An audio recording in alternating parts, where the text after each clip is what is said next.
Hello. Hello. നിങ്ങൾ അറിഞ്ഞില്ലേ? ഞാൻ എന്താ അറിയണ്ടേ? നിങ്ങളിപ്പോ ഒന്നും അറിയണ്ടല്ലോ അവിടെ. നീ എന്തിനാ ഇങ്ങനെ ഇപ്പോൾ വിളിച്ചാലും ദേഷിക്കണേ? കാര്യം എന്താന്ന് വെച്ചാൽ അങ്ങോട്ട് ഒറ്റയടിക്കും കൂടി പറഞ്ഞത്. വെറുതെ ഇങ്ങനെ ദേഷ്യം പിടിപ്പിക്കുന്നത് എന്തിനായിരുന്നു?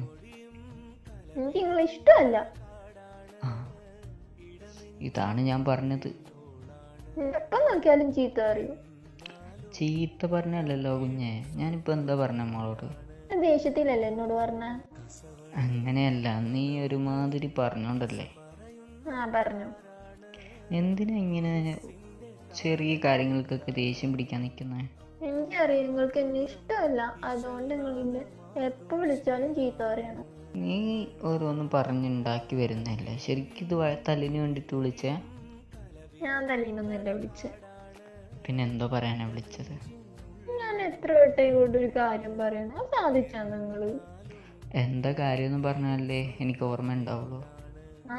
ഇപ്പൊ അത് പല ഓർമ്മല്ല. ഇനി എനിക്ക് ചെയ്യണ്ട. എന്താന്ന് പറയേ, ഞാൻ ഈ നിമിഷം ചെയ്തു തരും കേട്ടോ. ഞാൻ എന്റെ വീട്ടിൽ പോയി. ഇതാണോ നിനക്ക് സാധിച്ചു തരണ്ടേ? അല്ല. പിന്നെന്താ സാധിച്ചു തരണ്ടേ? അതല്ല. പിന്നെ നിങ്ങൾ എത്ര വട്ടം പറഞ്ഞു ചേട്ടാ പറഞ്ഞു നോക്കട്ടെ നോക്കട്ടെ നോക്കട്ടെ. എൻ്റെ ജീവൻ വല്ലതാണോ ചോദിച്ചത്? എന്നാ അത് തരാൻ കഴിയൂല. അല്ല. പിന്നെ എന്താ ചോദിച്ചേ? നിങ്ങൾ ഇങ്ങോട്ട്. ഇതായിരുന്നോ? ഇത്രയും വലിയ കാര്യമായിട്ട് നീ ദേഷ്യപ്പെടേണ്ട കാരണം ഇതാ? ഇത് തന്നെ. ഇത്രയും ചെറിയൊരു റീസൺ വെച്ചിട്ട് എങ്ങനെയാടി വരുന്നത്? ചെറിയ റീസൺ അത്. പിന്നെന്താ ഇത് വലുതാണോ? വലുത്. എനിക്ക് വലുതത്. എനിക്ക് മാത്രല്ല. പിന്നെ ഇങ്ങനെ ഗൾഫിൽ പോയി കഷ്ടപ്പെടുന്ന ഭാര്യമാരുടെ ഒക്കെ അല്ലേ, അവരൊക്കെ. മൊത്തത്തിൽ പറഞ്ഞായിരിക്കും. മൊത്തത്തിൽ പറഞ്ഞതാ. എല്ലാവർക്കും അവരുടേതായ ഒരേ പ്രശ്നങ്ങൾ ഉണ്ടാവില്ലേ ജീവിതത്തിൽ? പിന്നെ എന്തിനെ കിട്ടിക്കൂടുന്ന? ഞാനൊരു കാര്യം ചോദിക്കട്ടെ. അപ്പോൾ ഈ മറ്റുള്ളവരൊക്കെ പോകുന്നുണ്ടല്ലോ, അവരൊക്കെ ഇപ്പോൾ എന്താ ചെയ്യുക? ഓയ്. അതെ, ഞാൻ അത് ഉദ്ദേശിച്ച് പറഞ്ഞായിരുന്നു. എനിക്കറിയാം. കാണാൻ കിട്ടണില്ലേ? എനിക്കത് മനസ്സിലായിടോ. നിങ്ങൾ എന്നെ വിളിക്കണ തന്നെ അവര് കാണും ഇവര് കാണും, എന്നിട്ട് റൂമിൽ വെച്ചാല് അപ്പുറത്തവർക്ക് ശല്യം ഉണ്ടാക്കണ്ട, എന്നിട്ട് പത്തൊക്കെ സംസാരിക്കും, എനിക്ക് കേൾക്കണ്ടേ.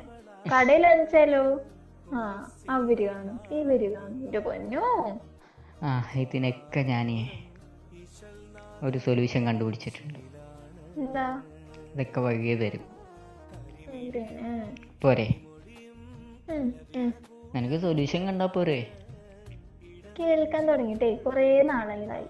ഞാൻ ചോദിക്കുന്നതിന് മറുപടി പറയും. ഇതിന് സൊല്യൂഷൻ വന്നാ പോരെ? അതൊക്കെ മതി.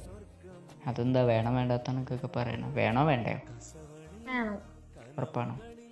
ഉറപ്പാണ്. എനിക്കൊന്ന് ചിരിച്ചേ. ഇത് മാത്രം മതി. ഇതാ ഏറ്റവും വലിയ സൊല്യൂഷൻ. അല്ലാണ്ടാക്കല്ലേ. ഓടോ.